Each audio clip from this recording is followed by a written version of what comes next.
पितृपक्ष की पौराणिक कथा के अनुसार जोगे तथा भोगे दो भाई थे। दोनों अलग अलग रहते थे। जोगे धनी था और भोगे निर्धन। दोनों में परस्पर बड़ा प्रेम था। जोगे की पत्नी को धन का अभिमान था, किंतु भोगे की पत्नी बड़ी सरल हृदय थी।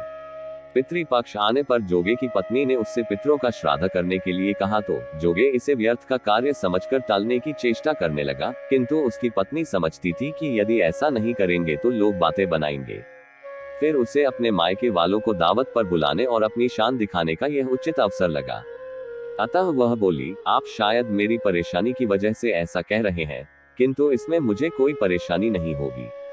मैं भोगे की पत्नी को बुला लूंगी, दोनों मिलकर सारा काम कर लेंगी। फिर उसने जोगे को अपने पीहर नेता देने के लिए भेज दिया।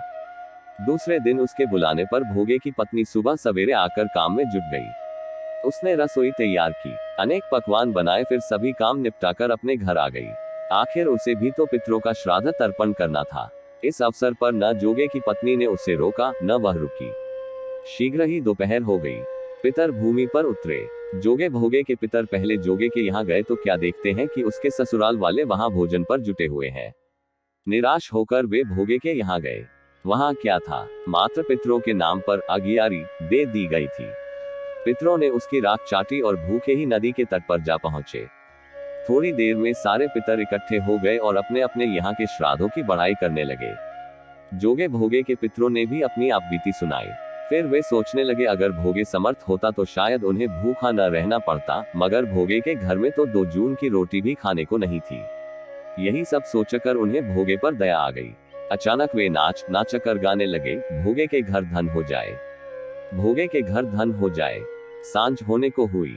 भोगे के बच्चों को कुछ भी खाने को नहीं मिला था। उन्होंने माँ से कहा, भूख लगी है। तब उन्हें टालने की गरज से भोगे की पत्नी ने कहा, जाओ, आंगन में हौदी औधी रखी है, उसे जाकर खोल लो और जो कुछ मिले बांटकर खा लेना।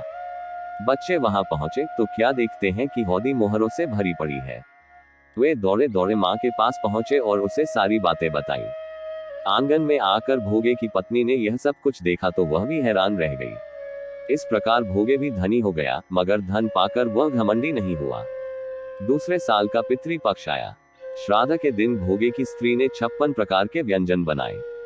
ब्राह्मणों को बुलाकर श्राद्ध किया, भोजन कराया, दक्षिणा दी। जेठ जेठानी को सोने चांदी के बर्तनों में भोजन कराया। इससे पितर बड़े प्रसन्न तथा तृप्त हुए।